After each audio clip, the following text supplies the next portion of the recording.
right. How am I doing on sound? Good.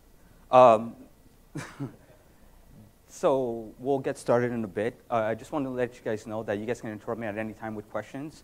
It's better if you kind of sprinkle them throughout and not leave them at the end. We're going to go up and down in terms of level of complexity. So don't be afraid of actually like throwing me off. Just go ahead and raise your hand. If questions kind of rise after the event, go ahead and tweet at Wrangle.io with any questions you might have, and I'll do my best to kind of answer those as they come in. My name is Bertrand Karerangabo. That's my GitHub. I work at Wrangle. We're a full-stack JavaScript consultancy. We think this web thing is kind of going places. We've had a few speakers already, and I think we have a few more left. I do invite you to check out the talks. Very smart people.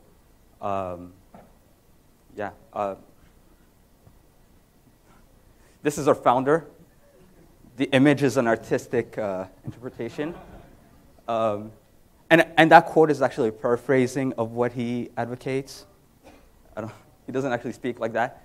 But kind of the thing that he's been pushing a lot is building larger applications to solve the hard problems. And the web being such a great platform, we kind of have to do it in the browser. So what we continuously aim to do is kind of push the state of the craft, both in terms of technology and in terms of practices. And this talk will be about both technology and practice. And I've also put in for vacation time, so I figured that image could help. This is JavaScript. You guys are familiar with it? All right, let's move on. So I kind of find it useful to kind of define the problem that we're trying to address today. So this next quote is from Alan Kay. You guys might know of him. Smalltalk, the mouse, other things. David Nolan actually turned me on to this quote. And this is essentially Alan Kay's view of software development today. I'm hoping you guys can read this, but what it says is that most software today is very much like an Egyptian pyramid. It's done with millions of bricks piled on top of each other, no real structural integrity, but just done by brute force and thousands of slaves. This is on software development. His actual opinion on web development is much more scathing. So the problem, how can we build large applications with data that changes over time? We like to joke that we try to convince our clients that they don't really want data changing in their application, but they're not buying it. So we kind of have to solve this problem. And more specifically is, how do we do this well? I think we all kind of have to tackle this, and our real problem is, how do you do it well? By well, I mean we want to avoid incidental, kind of as much complexity as we can. We're tackling large problems. We're going to have a lot of complexity. But some of that complexity ends up being just incidental to the problem. It's just that we're using the wrong tool. You could draw any metaphors you want. If you have, I don't know screwdrivers, but if you're using the wrong head, it's going to be difficult. You may actually end up getting the screw out, but it's probably not going to be ideal. So this problem here has to do with data that changes over time. And my contention, generally speaking, is that we don't have the tools in our language and in the kind of the practices and in the way we build things to kind of model time very well. So we don't model time very well. We don't have this kind of thing built into our systems. And as a result, modeling data that changes over time becomes very cumbersome. And we'll see what we can do to address that over time. This is a talk on functional programming or functional practices. And this guy here, some of you might not recognize him. This is Rich Hickey. He invented Clojure. He's a CTO at a consultancy called Cognitect. And in essence, the past 10 years of his life have been dedicated to telling people they're handling state incorrectly. So the resurgence of functional programming is largely a reaction to the problem of state that I've stated before. This complexity, these issues that we have, is because data is changing, and in a very complex manner, and just the tools that we use and the way that we deal with it just isn't adequate. So what's been happening is, so you guys all separate your data. You have your actual data that you get from a data store somewhere. That used to be put in models. Now increasingly people are using just a serialization layer like JSON and just dealing with the data itself, which has provided great benefits. The second part of the application typically is business logic. Business logic, again, this has been solved. People will write functions that take a value and return new values. And all this is very testable, so they can put their business logic and not worry too much about state. Where it's been a problem is in the UI, because it's all fair to kind of say, hey, we're going to take, this problem is complex, we're going to take a functional approach, and we're not going to mutate anything, but when you hit the UI, you kind of have to change something, the network or the UI. You kind of have to change something. So the UI is still, however, a very stable thing in most applications. And we'll see how to address that in this talk. So let me start. So we're going to go through a very short history. We'll look at an example using OOP, what we commonly see in the wild in terms of object-oriented programming. We're going to take that same thing that we saw in the wild and kind of put a functional design spin on it. We're going to talk about how React kind of helps you do that, how something called IMMUTABLE, which is a data structures library, will help you do that too. And then we'll talk about some of the ancillary benefits of using React, SEO and performance, and then we'll kind of wrap it up. All right, so this is where it starts, in 1979 with MVC. This was at Xerox PARCs. So this was articulated by a group of, Trivki, Adele, and other people. And the reason they came up with this is that they created the modern user interface. And they had this problem, which was, how do you kind of build software where you allow kind of users controlling a large and complex data set? That should sound familiar, because this is what we face almost every single day.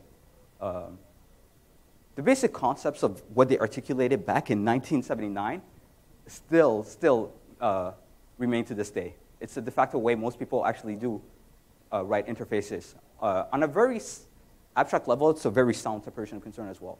So it's not all bad. And somebody noted that it seems like my history of web development starts before the web browser is invented. That's not my fault. So this is the only issue that typically pops up with MVC, is that the way it was conceived, and all its later variants, kind of inherited from the initial implementation. And the initial implementation, when they first conceived it, they were dealing with computational scarcity. So for example, when something needed to change, you change it in place, because you don't have X gigabytes of space to use, right? And this will be a recurring theme. Going through this, the first web browser in 1990, Tim Berners-Lee, Objective-C on the next box, and introduced HTML, of course, and the actual layout, the browser, the layout engine, was a text box class. That's what it was. So then we had, some years later, 5 years later, we finally got a DOM. Before then, if data changed, you refresh. There's nothing else you can do. The DOM was brought in along with Netscape Navigator 2.0. And the idea was to actually allow users to dynamically interact with your page. Simultaneously, they released this little thing to allow you to script that DOM. So their rationale was, developers use Java.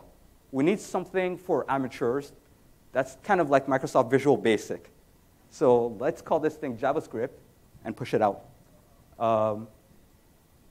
And complement Java in the browser. Anyways, let's go look at an actual example. So this is something that you would probably see. It's a shopping cart. It's Brad Pitt's buying a few things. Let's kind of decompose this a little bit. There's a notification at the top right, a list of items, a total at the bottom, and coupons. This is usually how, in an MVC application, things are separated in terms of data. This, I just realized, is kind of small, but You have a user object in the top left corner. At the bottom, you have a billings object containing totals, coupons, and stuff like that. Same thing with notification. There's a count. And then there's the list item, which is an array of things. Eventually, you need to actually add logic and behavior. So you go ahead and in those little boxes that you'll call objects throughout, you're going to add in functions that are tied to that data, methods. So for the user, you guys probably can't see that, but it says get name, set name. So you have your accessors and your setters and anything that data relies on. Objects tend to be very selfish, so you can't actually introspect into their data. You have to go through accessors and setters and getters. And this is where the problems start creeping in. Here we have a list of things. And at the top right, we have a count, which is not really real data pertaining to the domain, but is derived data. But because it's in an object, we have to kind of treat it as if it was real data because we have to encapsulate it, and we wouldn't want it ruining it. So whenever somebody adds something to the cart, the clean OOP thing to do would be to run a function on the notification saying increment or decrement when they remove it. And so you're kind of forced to, so here as data changes again over time, you're forced to manually coordinate it. And a lot of the frameworks that have come out in the past decade have been largely geared at solving this problem. The implementations have differed. I mean, you've had, on one end, you have Amber, which uses the subscribe model, and a fairly complex thing, all the way to maybe Angular, and we'll see React at the other opposite end, Angular that does dirty checking. But the idea behind two-way data binding, the idea behind all this is that data is going to change. We need to coordinate it across different maybe domains or separate components. And those components are isolated from each other because they encapsulate that data very solidly. So I would argue this. I would actually argue that local state that changes over time is the root of all evil. These things are encapsulating data and hiding it, and they're leaving it up to you to coordinate complex interactions, or to your framework, which is almost the same thing, because those abstractions typically always kind of leak.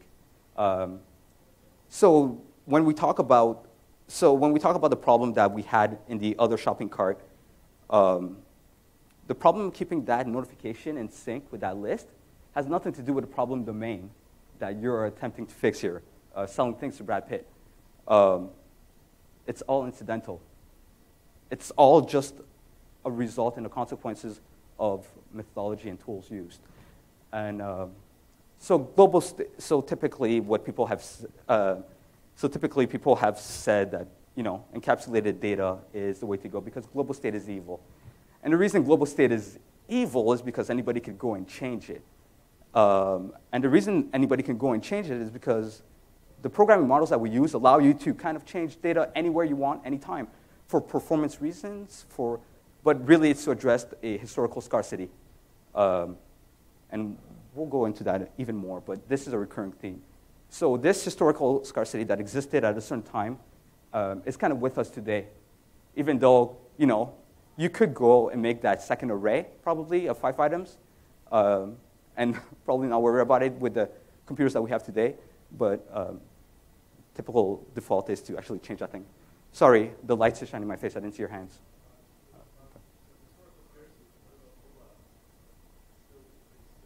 Right. So I was about to touch this. So what ends up happening is, so for example, on mobile, and we can discuss this at length maybe after because I don't want to go on a tangent, but there's also the fact that, so in-place mutation on mobile ends up, at least from my experience, it's been my experience, I think we've done a few mobile apps that had high performance criteria, and it's held true because over a certain level, these kinds of optimizations end up being local optimization, and global kind of falls off the wayside. So I'd argue, and we'll go through it, and I'll kind of talk about the solution, but I argue that solution ends up being a global optimization and not a local one. So when you do make these local optimization, and that's what it was at the time too, right? It was a local optimization that ended up kind of hampering the practice and everything. So yeah, so yes, mobile is still kind of challenged in terms of CPU power, but anything over, from my experience, anything the Android 2.3X phones, their garbage collectors are very good. I think I ran an experiment and I could do about, on the cheapest phone I could find, I could do about 2,000 object creations per 60 frames per second, right? At first, 60 frames per second. You know what? That's enough.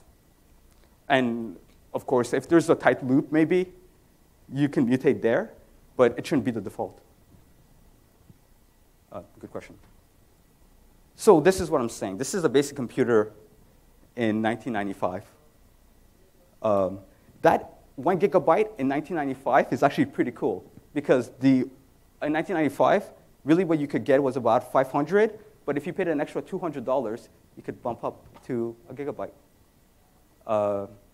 Again, and I'm going to reiterate this, let's try not to write like it's 1995.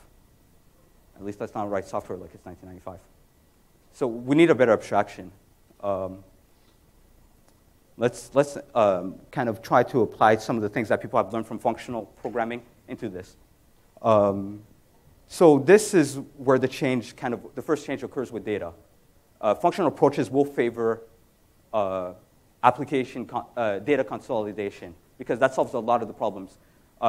You might have heard people go on, maybe at this conference or at other places, about stuff like object.observe. And that kind of pub-sub pattern. That's usually, that's usually trying to replicate what could be just gained from just having consolidated data. So in this case, we're going to go ahead and put our entire application data within a single tree, but still maintain component-level modularity. And it'll be clearer later how we kind of do that. And the thing with functions is that in a functional paradigm, you don't mix your functions with your data. You kind of separate the two things. So your functions, those functions that you have, you can quite literally put them into libraries in your application and share those libraries with other people in the company. So building logic is probably something that might be shared across divisions.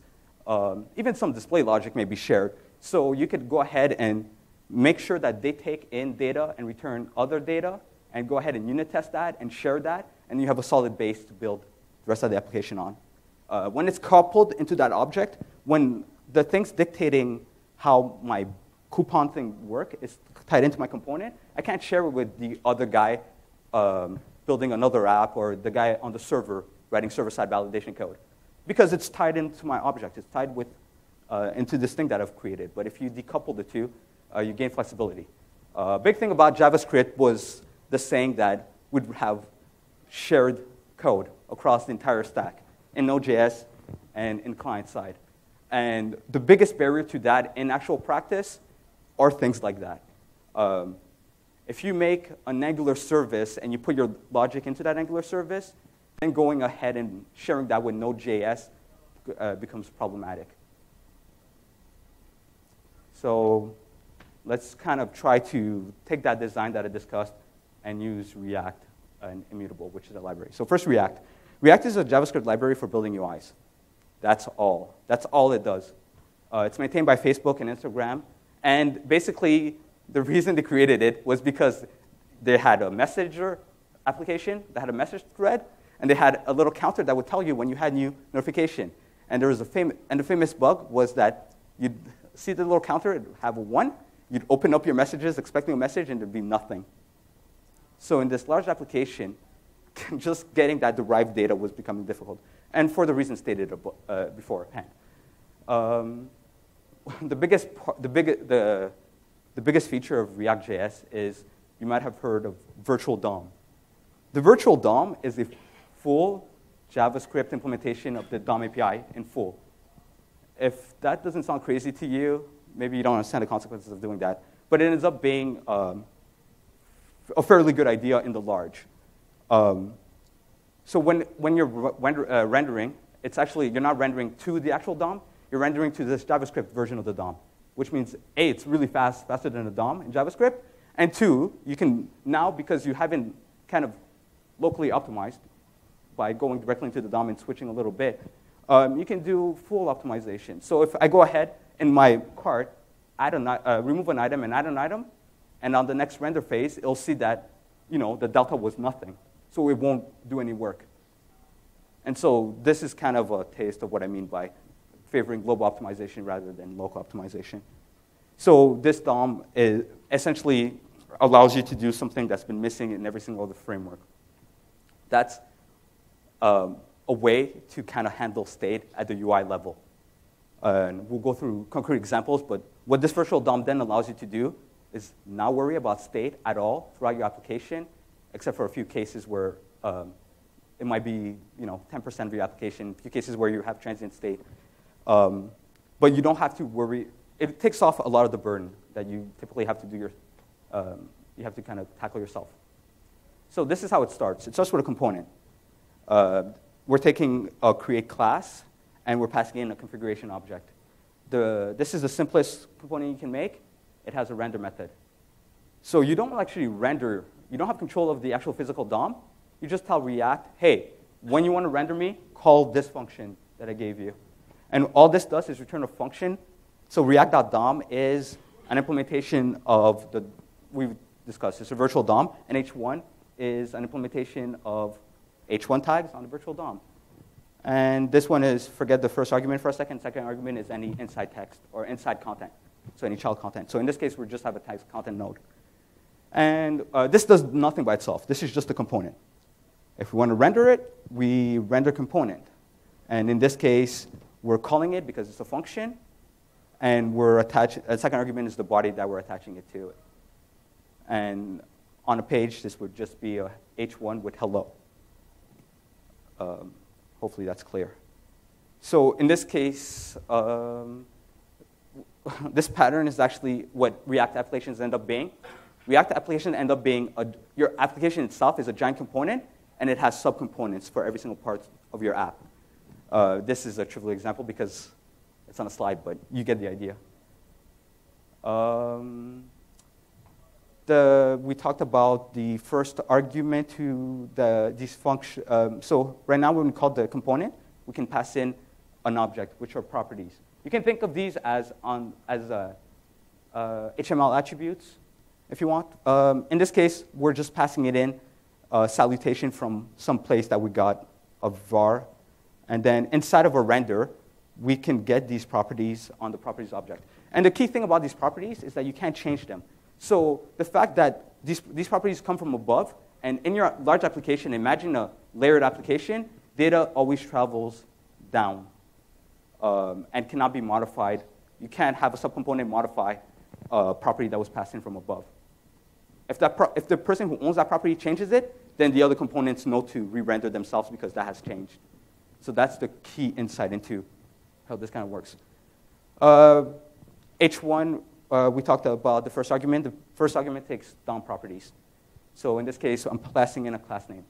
Class name is the actual DOM API name for what you would typically use as class in an HTML attribute. Uppercasing matters because it's a JavaScript API, right? So this is how classes are set through JavaScript. That's the API, and that's how you pass it in. It also handles events. Events, again, are on the DOM API. This one is the onClick. You could have onHover or anything else. And again, we're passing in a function as a property. And we're just saying, hey, if you want to handle a click, here you go. Run this, and we let the thing render how it wants to render itself. All right. Let's talk about, so React has, components have internal state. The biggest use for internal state in an application, the best use is transient state. So maybe you have some kind of default text that will be replaced once an AJAX call returns. In this case, what I have is a name property that's not yet initialized. Component then mount is a so render is one method, lifecycle method. There's a few others. We'll see a full list in a bit, but one is get initial state. It just sets an initial default state. and component then mount. This state is the only person that can change the state. The only thing that can change the state is that local component. In practice, you use this sparingly, but of course, you could just use it any way you want to. But in practice, it's used sparingly. Here, I'm just making an AJAX call and running this method on success that says set state. Whenever that set state is called from anywhere in the app, what React will do is then grab that parent and basically shake all the children, saying, hey, you need to render, and do you need to render, et cetera, all the way down the tree. So again, data always flows downwards. Again, what this means in practice is that because there's a singular global application state in a functional React application, you applicate all the functions that actually mutate or on that top level thing. So a big thing about, I talked a great deal about the evils of state. The truth is that you really do need to change data. The trick is to kind of do it consciously and not throughout the app sprinkled all around. If you do it consciously, then it becomes easy to reason about, it becomes easy to test, and it becomes just generally easy to extend and kind of maintain. So in this case, if a top level owns the data, it's the only one that can change it. And React enforces that. These are the different kinds of methods that you could put in that configuration object. So you can tell it to render, you can do the initial state, you can get default properties. So when I was passing in the salutation property, let's say somebody is using my component and forgets to pass it in. I might want to default to something like English and hello. So that's what that does. So prop types is a validation kind of tool. You can say what your properties you expect are. This only works in dev mode. So in dev, if somebody uses your component and your salutation was supposed to be a string, but they pass in an object, it'll throw an error. Mixins allow you to, we'll talk about lifecycle methods, but let's say you have components that act the same way in terms of the lifecycle. So every time they unmount, they have to send a call. So that could be a mixin, and you can share that behavior across application. Statics are less used. They're static methods, so they basically act like any static method on a class. Display name is, again, for development purposes. There's a great React debug tool. So when you can actually name your component and then see the virtual DOM version of it. So at the early example, if I had put it in display name as app here, in this tool, I could actually see a tag called app. It allows just for a visual display of your component hierarchy. And these are the life cycles, unmounting, updating, and unmounting. So mounting, it's going into DOM. So before and after. Updating is, hey, maybe when properties change, when I was talking to you guys about how it shakes the children, this is what it does. So these are, hey, you're going to receive new properties because your parent changed them. Or should component update that allows you to use your own logic. So it tells you how the component has changed, the properties have changed, and you decide if you need to update or not yourself. And then component will update and did update. And then also when it leaves. So you can do cleanup and unmounting. As you saw above here, a component did mount is typically where you want to be doing any kind of AJAX calls or initialization or whatever your component needs. So looking at the React.js cart, what you would have is a singular app level thing, level component, and then all these other things would be subcomponents, and you'd be passing in user as a property to the top left one, you'd be passing in notifications as a property to the top right one, et cetera, et cetera. Yes?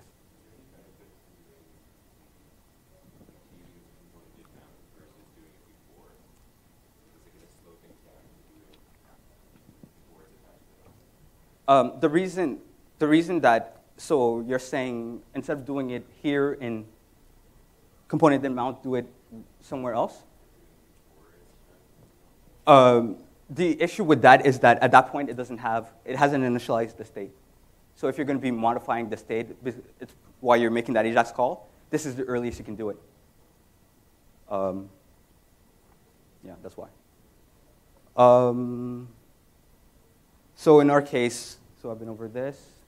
Also, it helps to have immutable data structures. If you're going to be mindful about state, it helps that you have actual language support.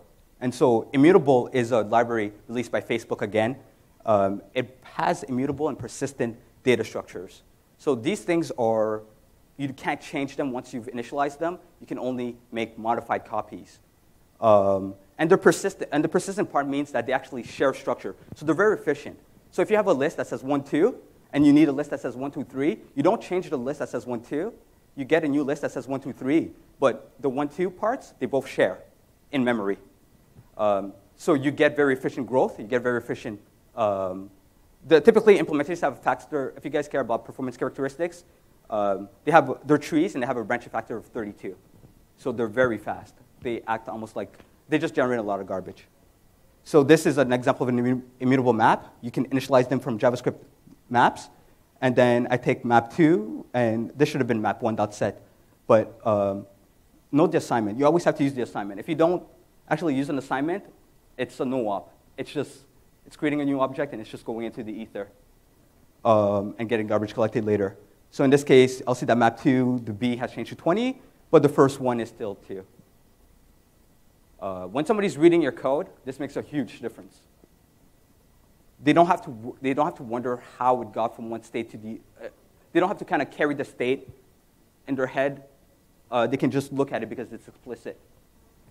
Of course, there are vectors which have array-like semantics. So here I have a vector. I get a second vector, and I push stuff on it. And I get a third vector, and I remove it. And then I get a fourth vector, and I bring vector 2 and 3 together. And this is just to prove that I'm not modifying any of those vectors at all. I'm just creating new ones. And there's also an implementation of sets in this library, which are coming in Harmony. So sets have, obviously, set semantics. You can have duplicate values. And there's this. We talked about this. So they have also fairly cool equality semantics. Because we're dealing with values, if somebody gives me a list that says 1, 2, 3, and I get a list from somewhere else that says 1, 2, 3, ostensibly, if I try to compare them in JavaScript, I'll get no match because the references are different. But because we have this library, we can actually do value checking. So if I get 1, 2, 3 from one place, and then I get another object that says 1, 2, 3, I don't have to do any extra work. I know that these two are, from a value perspective, exactly the same. So when we were talking about components and how it shakes a tree and asking them, should they update? All the value has to do is the fastest thing in the world. It has to do that value check. Yes? It keeps a reference. It keeps an internal reference. So you remember when I said that they do structural sharing? So the 1, 2, the list that says 1, 2, and the list that says 1, 2, 3, these two are basically the same reference in memory. So it's doing a very fast reference check. That's all it's doing. It's not going down the list and doing quality or anything like that. Which, again, so this is where I want to come back to what he said about mobile being constrained. When you can do that, when you can actually check for value, what you end up getting is actually a better performance semantics because you don't have to do that extra work. And typically, you could try and implement that yourself, but if the language doesn't provide the support, what you end up doing is iterating over it on. So this is, again, a case of where a local optimization essentially ended up hurting the entirety of the application in this case. So this can happen. So that's usually my answer to that. Of course, if you're building a physics engine, you might be limited, and you might need mutation, but as a default, I think it's safe to kind of not go for the easy optimization. You guys know the quote about premature optimization. Also, the library allows for interop. So I do understand that some of you guys use other libraries, D3, et cetera, that actually need mutable data structures from JavaScript. So you can go between the two fairly easily. Even in cases where, because we allow deep nesting of very complex data structures, you can go ahead and deserialize them as you wish. So by the fact that you're using this library and you're using these data structures, it doesn't mean that you're walling yourself out to the exterior world. You can go ahead and throw that thing into D3 and have it come back, and then for your purposes, make sure that it's immutable again. And then there comes, so the other thing that ends up happening is that if we have a global application state, the question then becomes, hey, what if I want to make, let's say I have an incrementer. What if I need that incrementer to be changing the actual state itself? So if we look at my other example here, a little quick here, the coupon might want to itself, the coupon might not want to defer to the list object or to the application. The coupon may want to change the price itself internally. So does it have to know where on my tree that field is? And the answer is no. What you can pass in are these things called cursors. They're essentially, you can think of them simply. They're implemented differently, but you can think of them as two things. One, the part of the data structure that they care about on the app. And a second part of that tuple is instructions on where on the original tree this thing came from. So in this case, you can see where we have app data that's across the whole thing. We can get a cursor by giving an array of keys. So what it's doing there, it's going into A, then going to B, then going to C, essentially getting the 1. So that's what the cursor is. And the second thing is a onChange function. This function can come from anywhere. It typically comes from above. But that onChange function then can actually go ahead and basically dictate. It can basically dictate what the app data will be. You can see kind of an example here. If we first look at it, we get a 1 because it hasn't changed yet. If we go ahead and do the update and pass it in a function, an onChange function that just increments whatever it gets, the 1. If we dereference it again, we get a 2. And then when we go back to our app data, we'll see that it's changed. And that one never needed to know anything about the structure and the nesting of the original one. This is what I meant before when I talked about time semantics. The issue with JavaScript typically is that value and the identity are kind of mixed together, right? You have var equals foo, var foo equals 12. That 12 and that foo are one and the same. If you need to kind of map time, what do you, yes?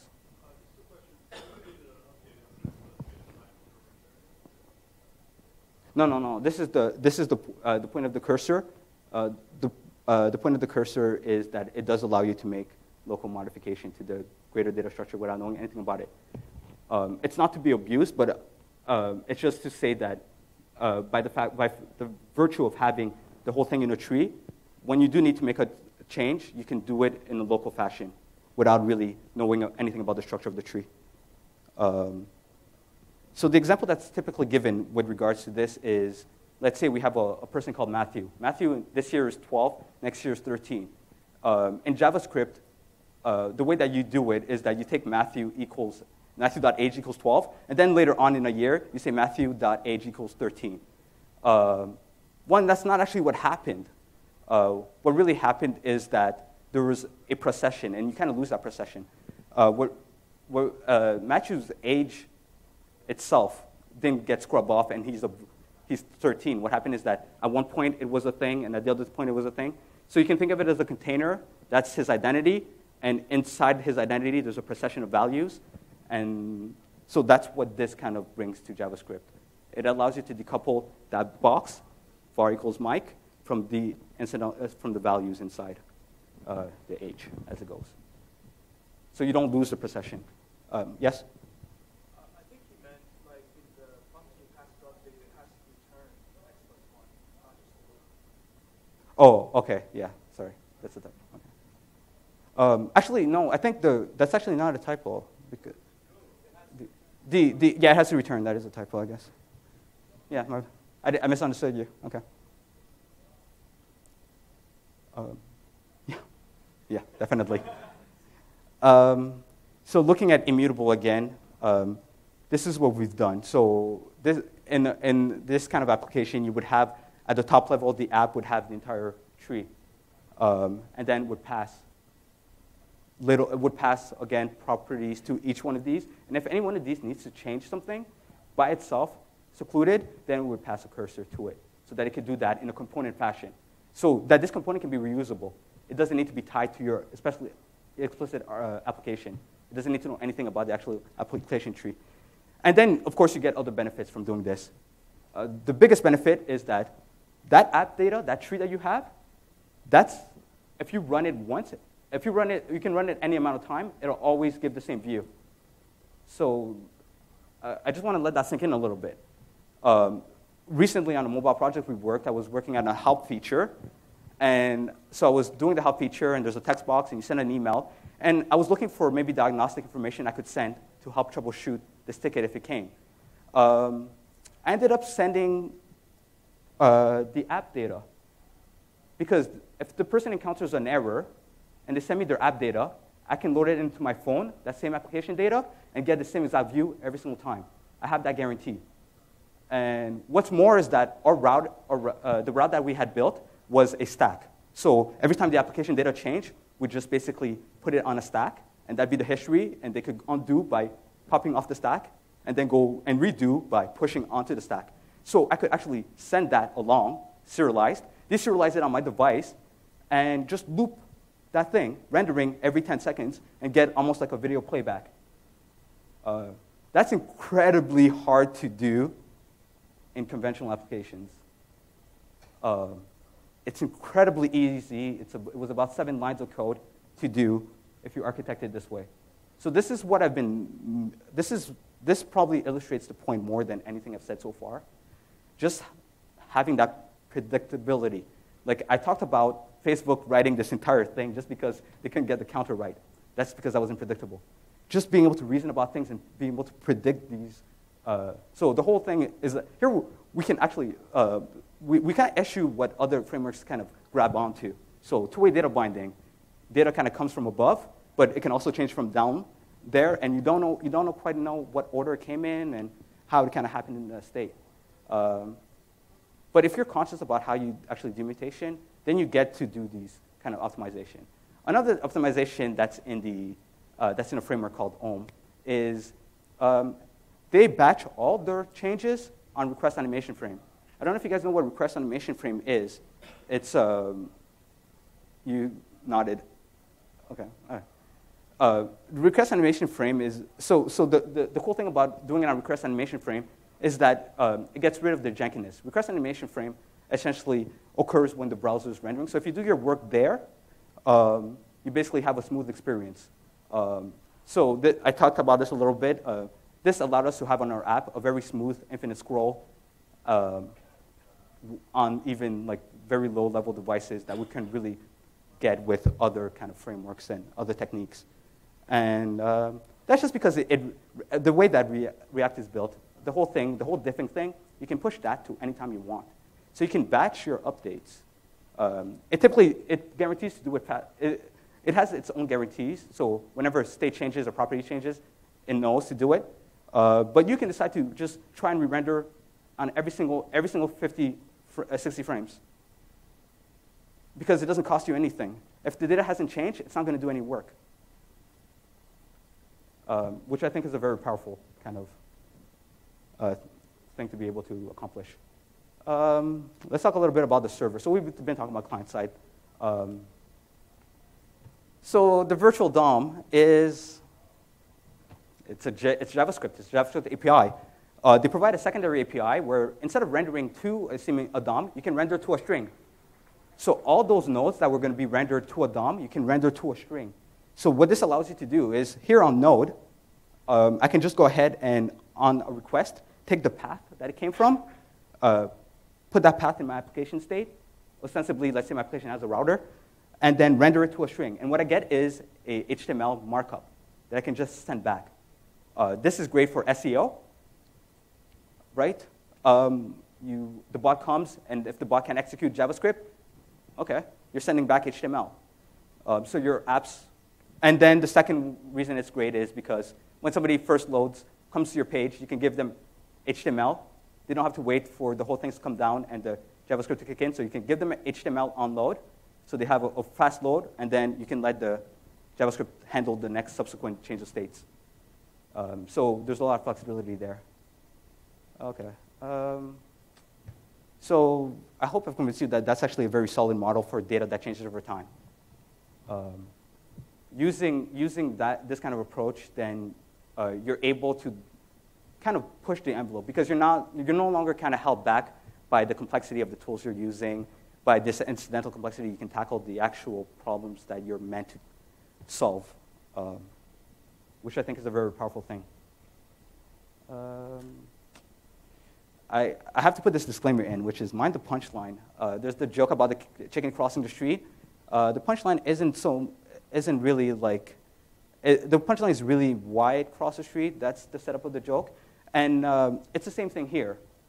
These ideas, right, today I kind of apply to React.js, but these could be applied to any number of scenarios, including whatever framework you're using today. React.js is just a convenient showcase for that kind of thinking. Yeah, so thank you.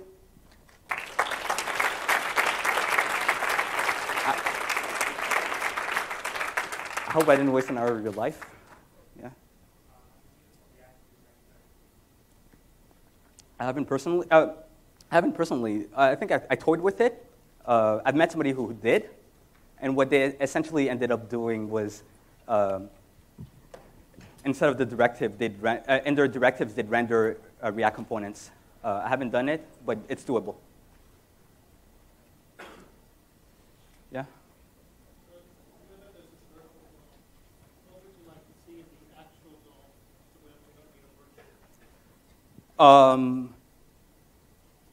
So the cool thing about the virtual DOM is, so the thing about the physical DOM is that it has to mutate, right? What I would want to see, in order for me to kind of embrace the virtual DOM, I don't know if anybody here is familiar with monads, but what I would want is a declarative interface. I don't want to say, hey, get P1 and do inner text. I just want to tell the DOM, hey, I want P1 here with this text, and let it do the manipulation. So a declarative interface to the DOM. It's not, it's what the virtual DOM ends up being, but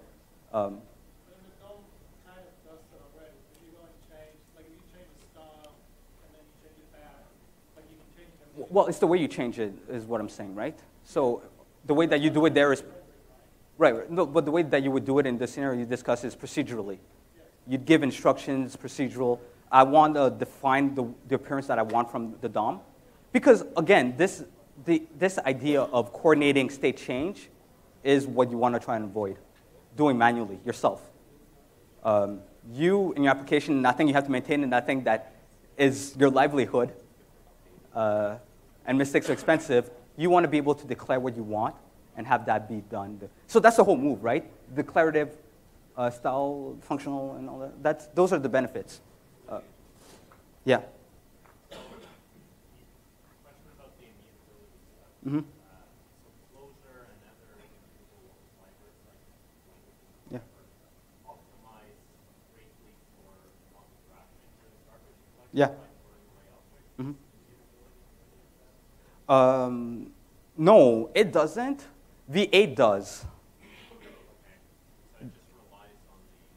It basically, it's very smart in the way that it does it. It does take a lot from ClojureScript and what they've done there.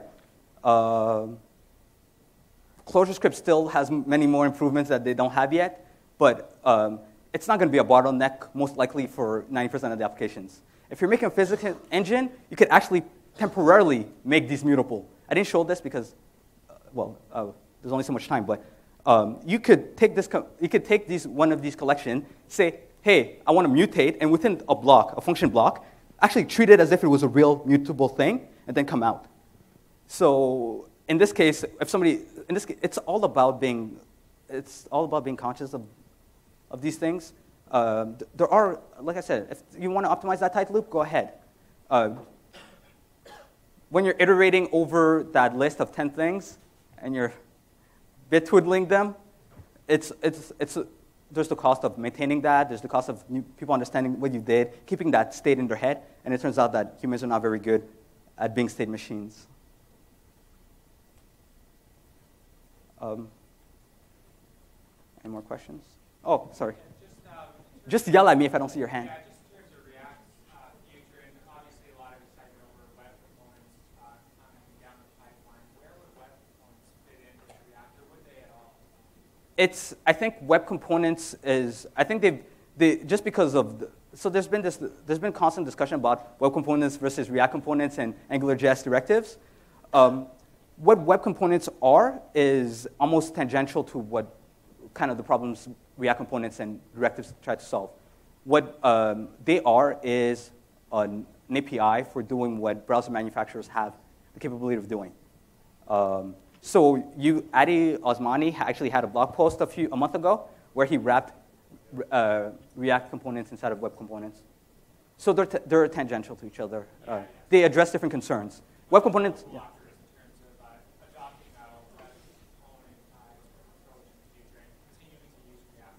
The biggest thing is what he kind of alluded to.